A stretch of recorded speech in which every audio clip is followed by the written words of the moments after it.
All right, here we go. We got Mobile, Alabama's finest in the building. No cap, what's good? Good. Back in child popping. Everything good, man. Everything good. Well, first of all, man, congrats on the catalog. Appreciate you, big bro. I spent all morning listening to the music, and it's pretty fucking impressive, man. Appreciate you, big bro. Oh yeah, man. You know, like on a musical level, it's just the way it's put together and the way you harmonize, Right. and the way you work on your hooks. Right. It just sounds like someone that's been doing it for a very long time, perfecting their craft. Most definitely. Yeah, man. So congrats on the catalog. Appreciate But, you, this is man. your first time here with us. Yeah. So first time. let's go ahead and start in the beginning. Let's get it. Were you always in Mobile? Yeah, but I really like a lot, but I travel a lot too though now. But before this, I really wasn't traveling like that. I was just in Mobile.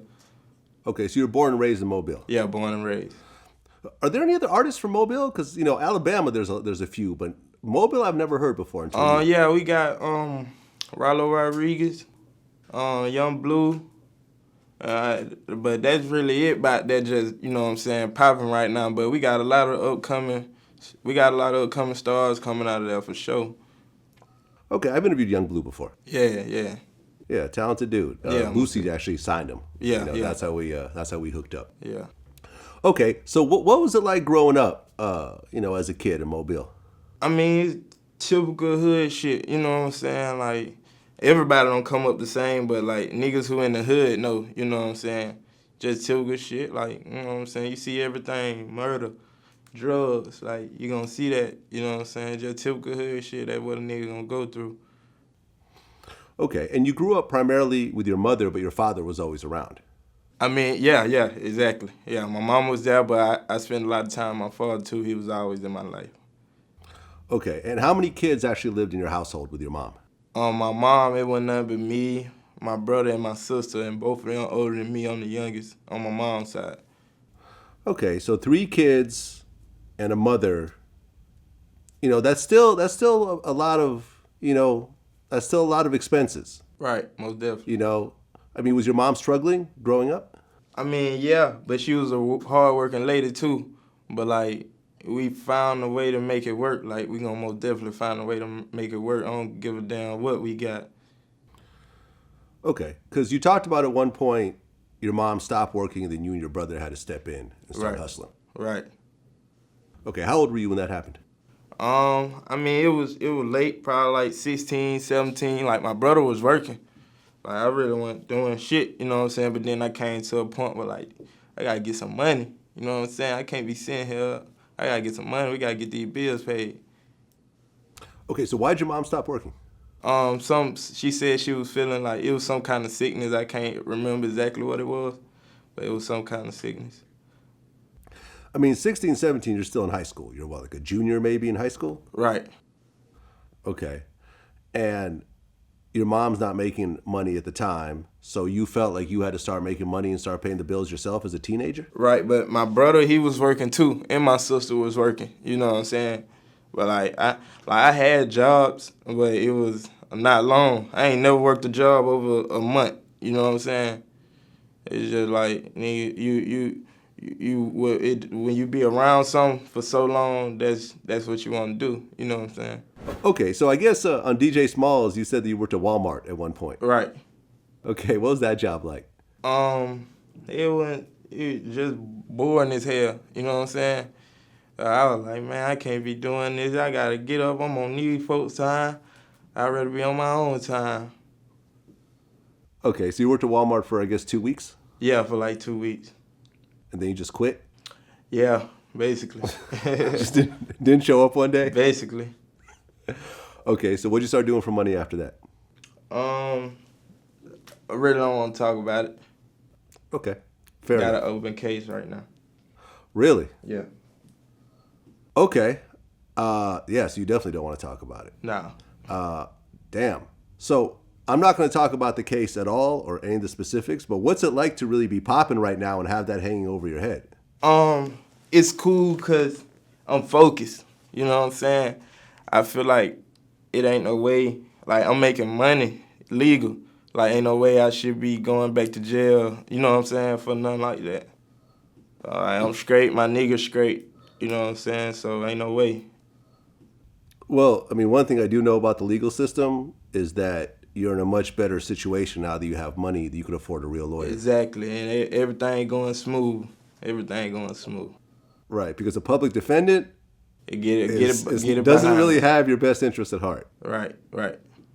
You know, so all the people out there who go into court with a public defendant, you might as well just accept that plea deal and keep it moving. Exactly. I'm getting it behind me though. Ain't nothing too serious. Okay, that's great news. All right. That's great news. At what point did the music start coming together? Really just like back and forth to jail, and I'm like knowing like, hey, I gotta do something else. You know what I'm saying?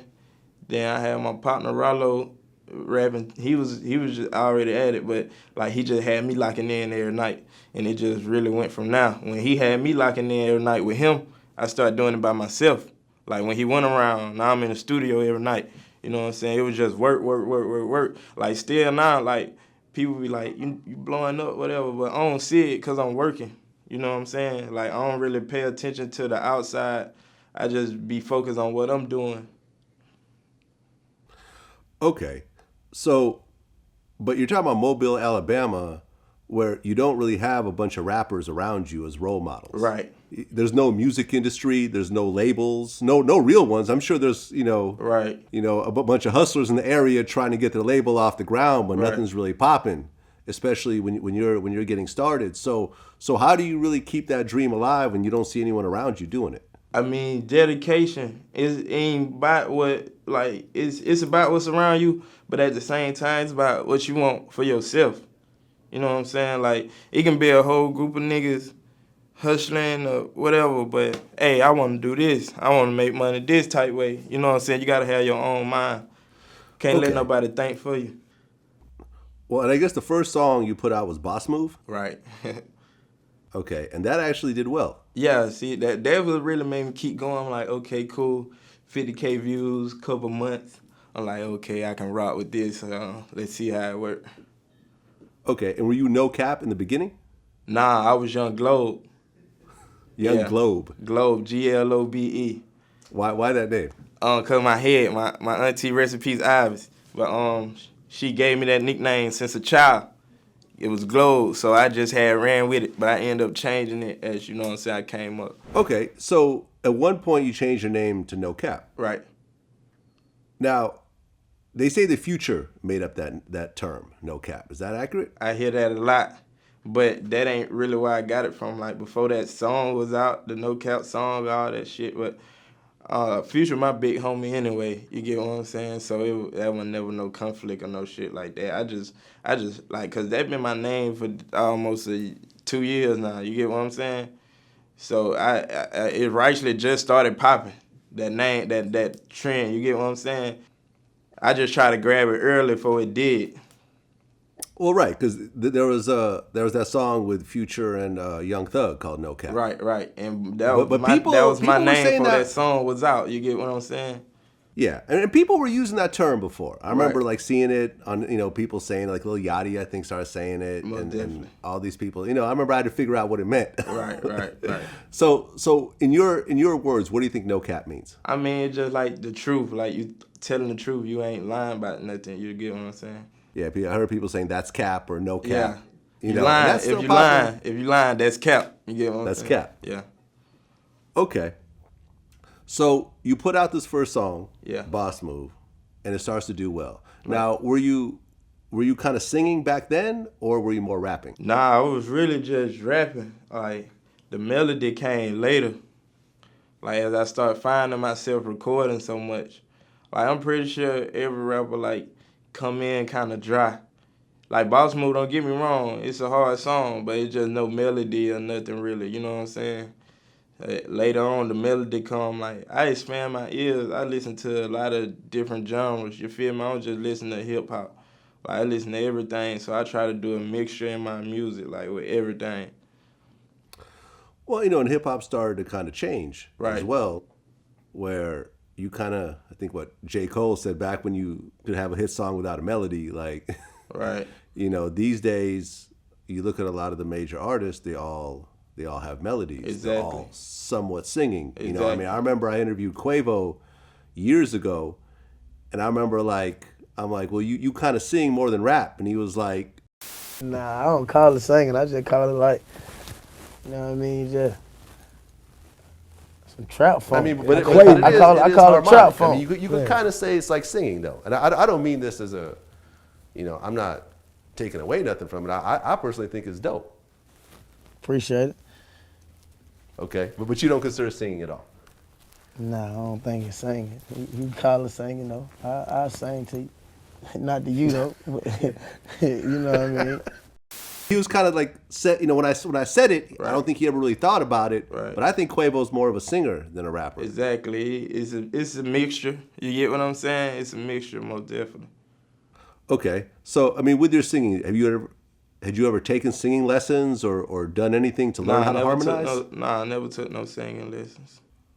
Okay, and who are, you know, I mean, because everyone kind of looks up to certain rappers when they develop their style. Like, who were the rappers that you were really fucking with when you started to kind of harmonize yourself? I mean, really Future.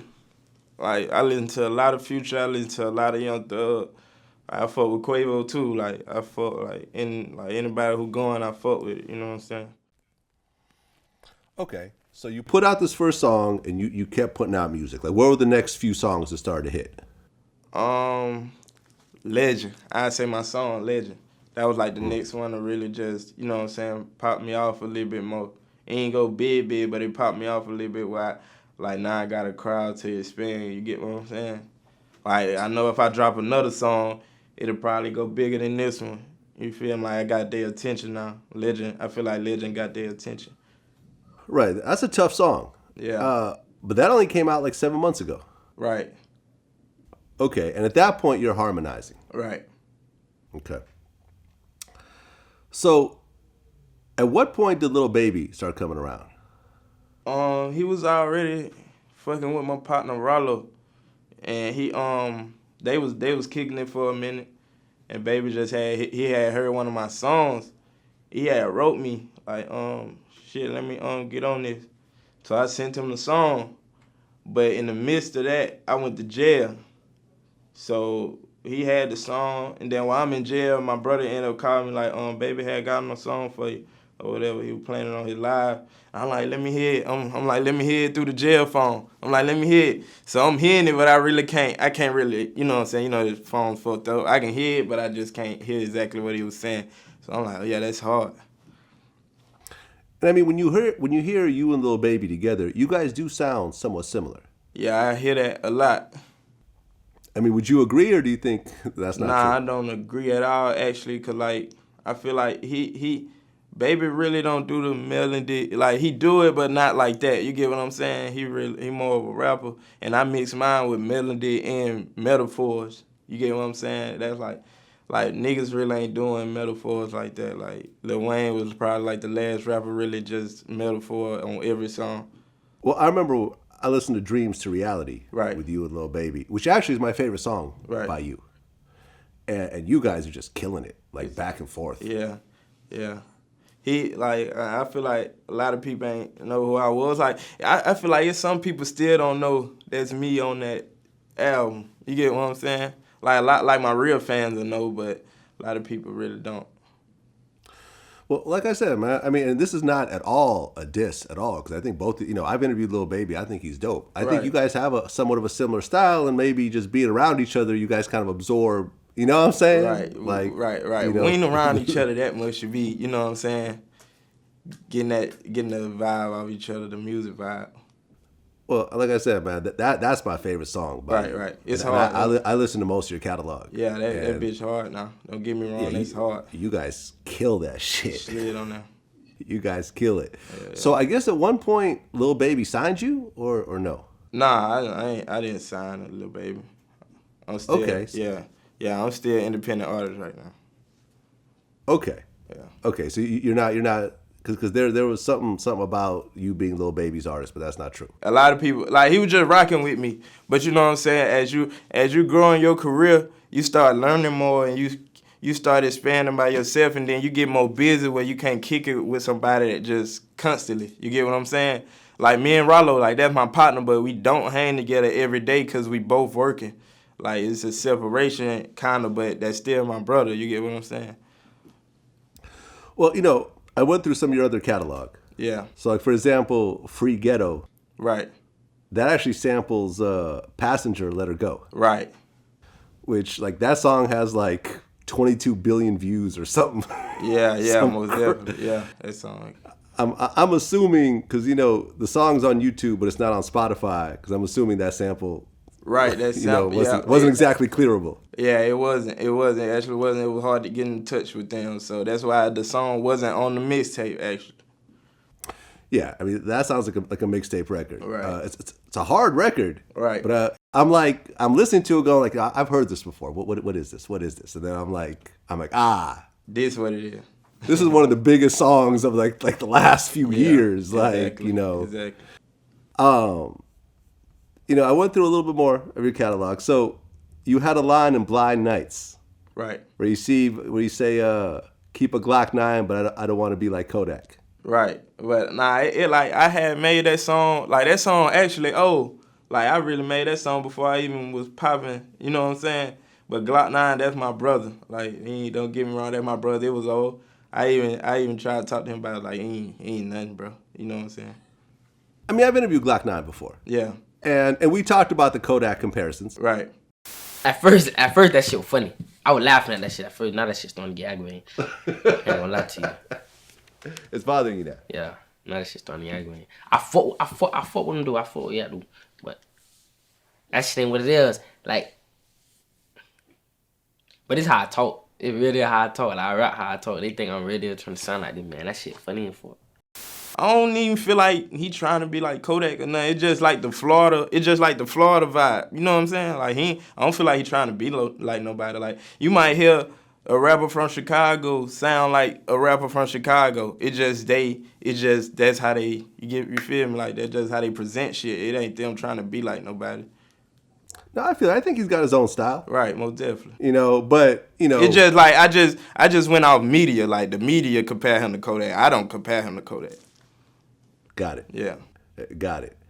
And then you had No Patience. Right. With Polo G. Yeah, that's my brother. And Cash Money App, I guess that's the producer there, right? Cash Money AP, yeah. Oh, sorry, Cash Money AP, my bad. AP, yeah. Cash Money AP. I mean, that's a monster right there. Yeah, that went crazy, actually. But I knew it. Like, when we did it and Cash Money AP produced, I'm like, yeah, this gonna go crazy. So how did it feel, you know, you're in Mobile and you're having some legal problems, you're going in and out of jail. Right. And then the music starts to pick up. Right. I mean, like, I just feel like God got a plan, you know what I'm saying, for, like, he got a different plan for everybody. So I just feel like, you know what I'm saying, boom, I get this behind me, I just, you know what I'm saying, go even bigger. What started to change around you? Because suddenly you go from the guy that, you know, everybody knows, everyone in the neighborhood knows, you know, people went to high school with you, went to junior high, elementary school with you, and now you're actually starting to glow up, right, level up, and, you know, you're starting to have more money, or at least it appears to other people that you have more money, you got more jewelry, I mean, you get your teeth done, everything else like that. Do you think that the jealousy starts to happen? Most definitely. Then it's like, I'm glad you brought that up, because, like, people feel like you changing on them, but it's not changing at all. It's elevating yourself to be, you know what I'm saying? Like, I'm busy. I'm not changing, I'm busy. I don't have the time to come. Like, you wouldn't worry about me pulling up on you when I was broke and ain't had shit. You weren't calling me like, hey, come pull up on me. Now I got something going on. Everybody mad because I ain't pulling up. You get what I'm saying? I ain't answering phone calls and I'm doing something. Like what we doing right now, me and you handling business. Like somebody probably call my phone, I can't answer. No cap, don't answer the phone no more. You get what I'm saying? He's gone to Hollywood. Right. He gone to Hollywood. He ain't answering. Yeah. Certain people understand, certain people don't. And if they don't need to be in your life. Do you feel that you can't hang out in your neighborhood the way you used to? I really don't hang in my neighborhood the way I used to. I swing by there. I probably swing by like 15 to 30 minutes, and I'm gone. You get what I'm saying? Cause I know what like if somebody come shoot this block up right now, I know 9 times out of 10 they aiming for me, just cause they know, like, you feel me? I'm the heart of the projects, really. Yeah, man, it's a tough position. I mean, you saw what just happened to Nipsey in his own neighborhood. Exactly. And, you know, there's a long laundry list of That's rappers. why I say, like, R.I.P. Nip, but don't never feel like you so big that it can't happen to you. Like, I wish, bro, like, even though that was his store and everything, I wish bro would have just got up out the hood, because the store right by his hood. Like, just get up out the hood. You got to. I don't care who you is. You got to go. You got to.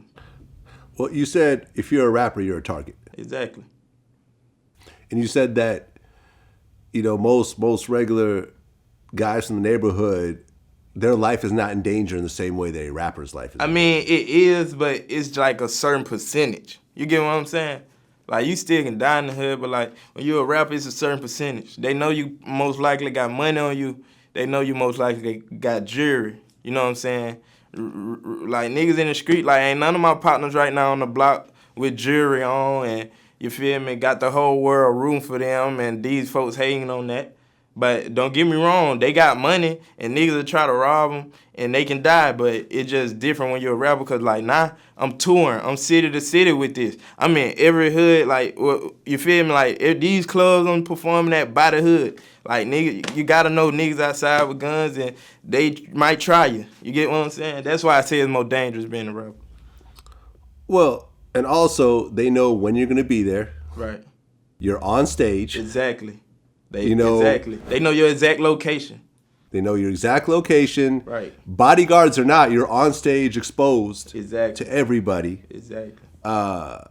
You know, and if someone had a problem with you, or just, you know, right, you doing well makes them feel bad about themselves. Right. There's an opportunity. Right. I mean, like, you can have security, but hey, security can't stop this bullet from hitting you. If it's your time, it's your time. You get what I'm saying?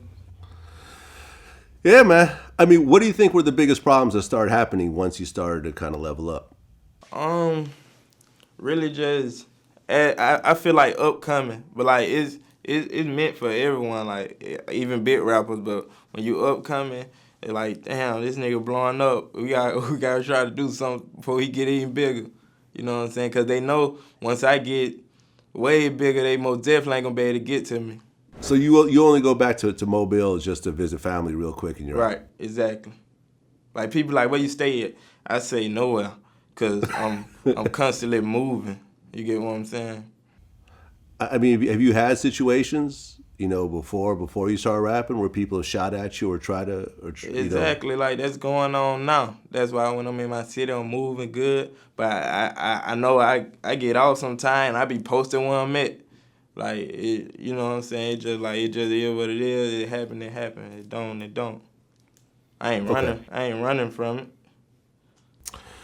Yeah, man. At the end of the day, you still have to live your life. Right. You can't live your life through fear. You still got to do what you got to do, and whoever wants to do something, they could. Like, I'm still regular. I still got family to pull up on. Like, so I'm out here.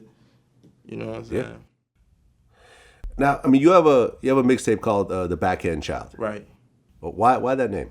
Really just like, I'm young, and I call it Backhand Child. It's really like money.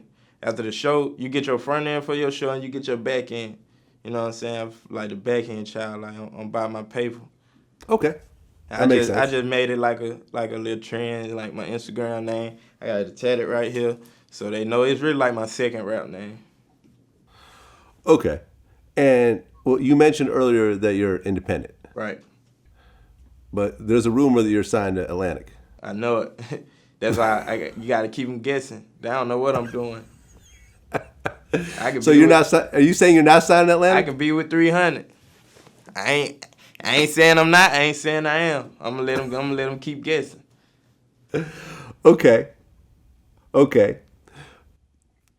but you do now have fans outside of Mobile. Right. Now, Exactly. now you have fans everywhere you go. Right. Now you got fans in other cities. Are you basically on tour right now or no? Nah, I'm not. I'm just booked. I'm booked like for a lot of shows. Like I'm booked heavy right now, so I just be city to city. I mean, how does it feel from going from an environment where you're doing stuff that's getting you arrested to suddenly you're now making a bunch of legal money and you're paying taxes and everything is legit? Exactly. I mean, actually, it's a blessing. You get what I'm saying? Most of all, I mean, it feel good, but most of all, it's a blessing. And like I say, I work so hard, I don't even notice it sometimes. I just know that I'm blessed to feed my family and move my mama when it's time to move my mama. You get what I'm saying? Okay, and you said that business-wise you wanted to be like Nipsey. Right. Explain that. Like basically invest. Like you seen what he was doing, the marathon, he investing and he making real money. Like even though he dead, his family still straight. They still got ongoing money coming in constantly. Like right, that's why I really want to do it early. Cause if I go right now, all my family got is what I had. Like I want to keep money constantly coming in, even when I'm gone, it's still coming. Like the marathon, like it's money still coming in. Well, you said that your family's supportive of your music, but it also makes them nervous. Right. Explain that. I mean, like, my mama, like, she support me 100, but, like, it be times where she on my ass, like, hey, don't do this, don't go here. I be like, Mom, I'm still me, I still gotta, you feel me? I'm gonna try to move as good as I can, but, like, I still wanna go hang in the trap with my niggas. You get what I'm saying? Like when I'm mobile, I'm still in the spot with my niggas. You know what I'm saying? And I'm knowing it's a chance the police can come kick this door in. But at the same time, this why all my niggas at. This why I want to be it. You get what I'm saying? Like I ain't, even though I don't want nothing to do with no drugs, none of that. But I just want to be around my folks. And when you want to be around certain people, it's consequences to that. You just gotta pray to God that don't happen while you're around. Well, you said that your mom tried to move you out of the hood, but you went back. Right. Explain that. I mean, like she did. She didn't try. She moved us out. Like she moved us like to like a good little outskirt city. But like as I got older, like I say, I had to get some money. I'm back in the hood with my niggas. I'm back in the hood with my family. Like it's back to this now. And like God just blessed me to make legal money, like how I'm doing now. Well, I mean, you've said that you've had friends and family members who have gotten killed from guns. Right, most definitely. Like how many people that you were close to have gotten killed by a gun? Plenty. You get what I'm saying? I can sit here. I probably try to name them and forget some. Like, okay. That's how many niggas done died. A dozen? At least. At least a dozen. Most definitely. How old were you when you started losing people through guns? It happened like the first one really, like it happened middle school. Rest in peace, Fred. But I was in middle school, like the 8th grade. And it's like once he died, it just started happening back to back. You get what I'm saying? I mean, here you are in 8th grade, you're going to a funeral, and there's a little kid in the casket. Right. Really, 8th grade, man. He was older. How old was he? Fred was like, I want to say like 20. Okay. Yeah. But but that was the first one. Were there kids that were getting killed along the way? Not really many I can think of, like in middle school. I mean, I know some, but probably not no close partners. But like Okay. Fred, that's my first cousin. Okay, but 20 is still really young. Like, how old are you right now? I'm 20 now. You're 20 right now. Yeah. And let me tell you, I'm in my 40s. Right. Like, you still got a long way to go and a lot of dope shit to experience. And a lot of more you know people, what I mean? and a lot of more people got to go to the grave. You know, like I still got old people in my family who ain't died, and Right. everybody got a time. We just pray that, you know what I'm saying? Like we just hope for the best. Well, I mean, so here you are, you're seeing this 20-year-old in the casket. Right. Like, how is that affecting you as an 8th grader? I mean, a lot. Like right after that, I start like getting kicked out of school, but like my mama went mad because she understand. You get what I'm saying? Like long live Slim, but I got a little nephew named Cody. This really slim nephew. But like when Slim died, Cody like the straight A's. But when Slim died, he making E's. But I'm telling his mama, like, you gotta understand that his uncle gone and he young, he not really realizing, but he know it's something, but he not really like realizing what's going on. So now he making E's and D's and he getting kicked out of school. You get what I'm saying? It just like he'll come along later on, but right now he going through something that he kind of understand, but he don't. Well, yeah, man. I mean, it tears families apart when something like that happens. Right. I mean, because you got all these people who lose somebody, you know, really, really early. Right. And, you know, brothers, sisters, mothers, fathers, some of them have kids. Exactly. And then, you know, sometimes you know who did it. Sometimes you don't know who did it. Exactly. Sometimes the people get caught and go to jail. Sometimes the people, no one knows who did it. No one you knows. know? Right. Or maybe everyone knows who did it, but no one wants to do anything about Right, it. exactly. Like you know, I've had so many of these interviews and so many of these stories, you know, and it's just, you know, and I've talked to people, I've interviewed people who have killed other people. Right. You know, and have gone to prison for it. Right. You know, it's you know, or people didn't go to prison because it was self-defense. Right. It's a fucked up situation. But when you're talking about over a dozen people are getting killed unnaturally at a relatively young age, you know, was there ever a thought of like, I got to get up out of here because I might be next? Most definitely. Like, God forbid, but I think about death every day. You get what I'm saying? Like, I don't know if that's normal or not normal. But I think about it, so that's why I try to move real good. You get what I'm saying? Like I hope for the best, but I think about it a lot. Like that's why I say in blind nights, I think about death, but I'm still here. You know what I'm saying? Like I really think about it a lot, but I know God got the best for me and my family. I mean, like violence-wise, what's the worst thing that happened to you personally? Violence. Yeah, I mean, like, what's happened to you? Nah, I ain't never been shot. None of that. It's just regular shit. Like on the block, nigga come shoot the block up. Like it had got normal. You know what I'm saying? Like pretty sure if you're on the block, your block done got hit up. Right. Although, but it's not normal. It's normal to you. Yeah, it's normal to like people in the hood. Is what I'm saying. Yeah. I mean, it's a sad situation, man. Right. And it sounds like you're kind of going through PTSD. Right. But I'm not. But I got out of there quick. You know what I'm saying? I got out of there quick. Like if you're thinking about death every single day, post-traumatic stress. Post-traumatic stress. Yeah, I live a good life now though. You get what I'm saying? But even though I still think about it, cause I'm still making wrong moves, but I try to make the best move. You get what I'm saying? Yeah. Well, you said in one of your raps, I'm probably not saying it exactly right, but you said that I'd rather take the chair than snitch. Nah, that was Polo G. Oh, that was Polo? Yeah, that my was bad. Polo. My bad. Yeah. Do you feel the same way? Exactly. I ain't telling on nobody, but if he a man, he'll take his charge. You know what I'm saying? He gonna own up to it if he a man. Have you ever had anybody tell on you? Nah. Oh, yes, I have. Nah, I think yes, yes. Actually, been set up. You were set up. Yeah, but I don't want to Okay. go no farther than that. But yeah, Okay. Well, can I just ask, was it one of your friends that set you up? not really a friend, just somebody I was dealing with. Okay. Yeah, Okay. It's the worst when, you know. it's worse when they really close to you. Yeah. Yeah. I had Mo 3. I interviewed him recently. He said how his best friend told on him. Have you had a situation when people snitched on you? My best friend. Your best friend snitched on you. Best friend. Can you talk about that situation? Yeah, that's what I went to prison for. Oh, for the 2 years Yeah. over that robbery. Oh, well, it was 4 robberies, 4. you said. I only had 2, but I took his 2. After I took his 2, he still told on me. I already took your 2. What did you tell for? Okay, wait, hold on. This sounds crazy. So you had 4 robberies. I had 2.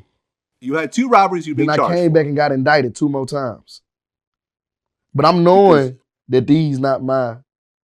It's cool. I'm gonna take my partner charge. I'm already in here. He not in here. I'm already in here. Yeah, man. I mean, it's an interesting type of thing because you have this violence that occurs in these neighborhoods, and nobody wants to tell. Right. So a lot of people are forced to do, Do some time. well, they end up having to do street justice, which kind of ends up becoming a revolving door of communities that are going to prison because they don't want to talk to police. Exactly. And they end up handling shit themselves. And exactly. Yeah, man, it's sad. It's sad. It is, and, but like it's a revolving cycle. Like I feel like it'll never stop. Like it's a hood in every city. Like that's gonna go on. Like God just blessed some people not to be in the hood, and some people is, but a lot of people make it out the hood. A lot of people don't. Like you talk about how you look up to Nipsey, right? And Nipsey started a store in his own hood, right? Crenshaw Slauson is the hood. It's not a middle class neighborhood. Right. I actually been to the store, and the hood is right behind it. Right there. Right there.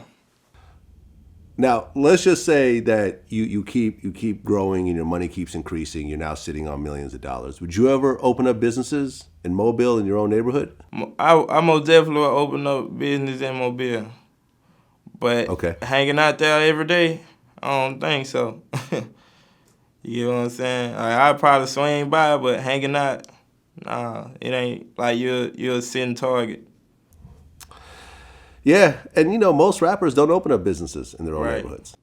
I actually, but see, that's why I asked earlier, like, Lil Dirt, that's my partner.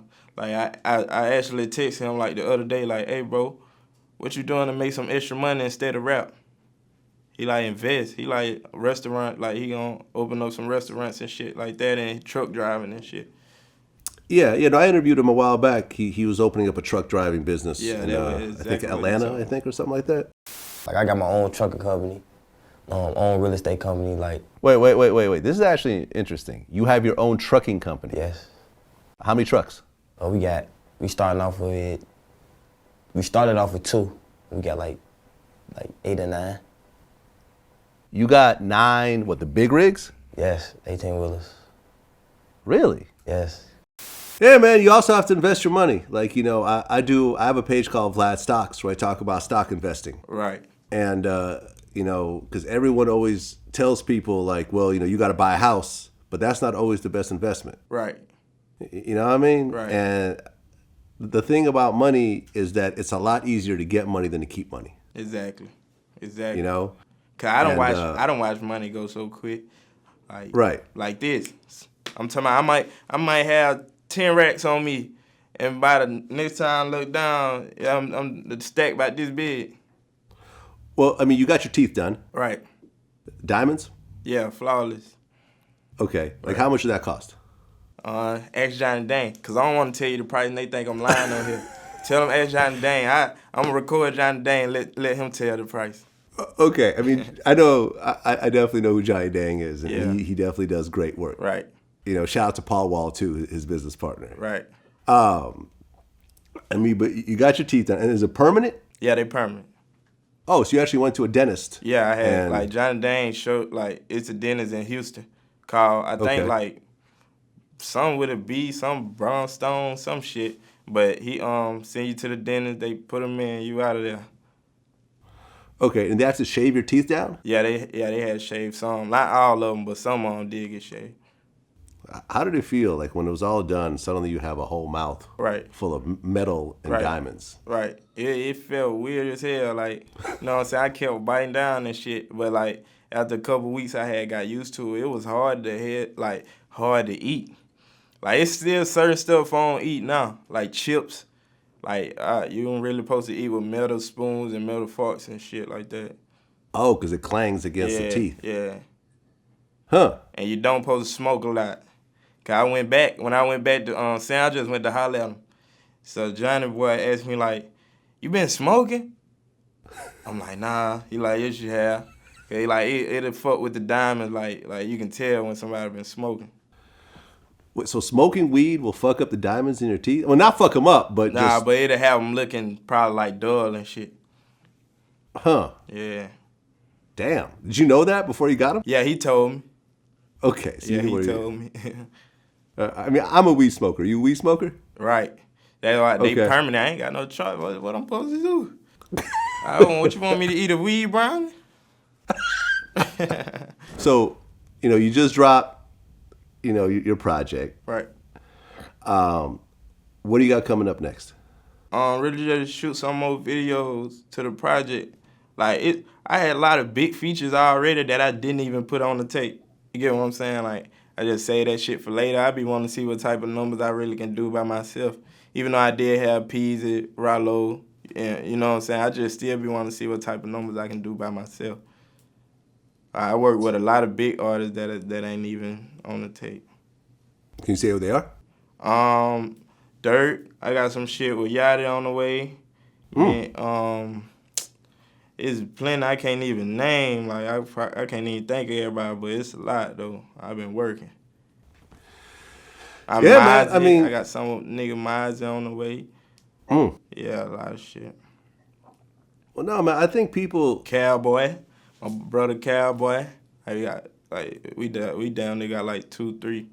Well, no, I think people look at what you're doing and they see the quality of the music. Right. You know, I mean, some people is just hot for a certain time just because whatever type of gimmick they're doing makes them hot. Exactly. Or whatever kind of crazy shit they do on social media might get them hot. Right. But I think when you look at No Cap's catalog, it's like, okay, like this dude's really serious. Yeah, see, that's about why what he's doing. I focus on that a lot. Like, I ain't just trying to be that nigga that come in the game for 2, 3 years.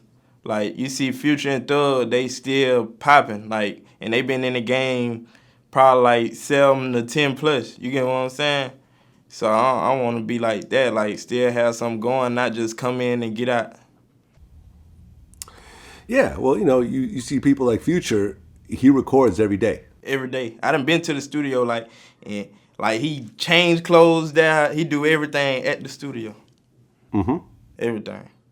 Yeah, man. When you see the most successful artists, that's usually what they do. Right. Like they live in that studio and they push it out every single day. Right. And a lot of the shit never makes it out. Exactly. It's like but if you do 100 songs, you have a lot higher chance of having a hit. And a lot of time it's about who you know too. Like nigga can have the greatest music ever, but if you don't know nobody, what the hell you gonna do? Yeah, man. I mean, it's all grind. It's all the networking. Right. It's the meeting people. It's having the right team around you. Because before we started the interview, you actually came early, and I would say out of 100 interviews, like maybe 5 people come early. Right. Right. But you're on point. Exactly. Gotta be about your business. Yeah. Yeah, man. Because with us, it's like, if you a certain amount late, we just say fuck it. We got other shit to do today. We could reschedule or we won't. Exactly. Man, listen. Sounds like you got a good head on your shoulders. Right. Sounds like you have a good team. Right. Sounds like you understand the pitfalls. Exactly. And you're learning from the mistakes of people before you. Exactly. And seems like you got a bright future, man. Most definitely. No cap, man. I appreciate you coming in. Most definitely. And can't wait to see what you got coming up. Most definitely appreciate you, bro. No doubt, man. Peace. Definitely. We got us a good one.